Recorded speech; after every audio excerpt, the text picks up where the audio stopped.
All right, so I don't have a wireless CarPlay. I have to plug it in most of the times, and I'm getting off the car and I forget my phone all the time. Now, this is one thing that's gonna help me out. Not forget my phone. It's a CarPlay wireless. So we're gonna set it up. They got two options, all right, on this one. They got, if you have a Type C or Type A, which I have a Type A on my car, I'm actually gonna plug it in on Type A and set and forget pretty much. This is a system that we're going to require to actually do it wirelessly. All right, and look how small it is. It fits pretty much anywhere, and look how small and slim it is. I like that they give you the two options, which is a Type A to Type C in case your car is a newer car. Right, so we're going to plug this in. The best way, you have to have an iPhone 6 or higher to do it. So we're going to go ahead and turn on the car so you can see the lighting up. You're going to go into Bluetooth. All right, you're going to go on Bluetooth and you're going to look for CF0119B80. Now we're going to pair it, and it gives you a number. You guys can see right now we're pairing. You could do wireless. On the apps, you have all the access to the apps. If you guys can see that, rotating.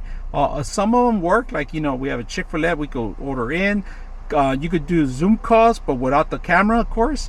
You could do settings. You could do calendar, your chat, your messages, your phone calls, your contacts, your podcasts. You could do everything, your music. You could do navigation. You have navigation system, your timer, and all that stuff in here.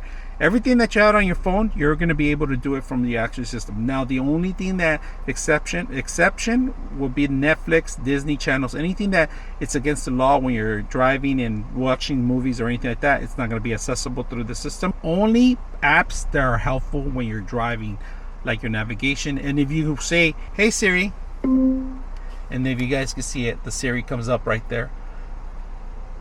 How do you navigate? Sorry, I can't show the result to you while you're in the car. Sorry. Hey Siri, how's the news today? Give me some news for today. This is pretty much, you could be driving and it could be reading the news, and it's gonna be, look at it, it's using your phone to actually sync up and use all the accessibilities through your phone into your actual phone system here, and it gives you a great display. So it's going to come out with some of the news right now, and it's going to give you a little lineup, but we're not going to show you that part. We're just going to show you exactly all the stuff. You got all the bars, your locations, your cell phone life, which is a battery, and pretty much that's it. So out of the box, very simple, easy to use. I hope you guys enjoy the video.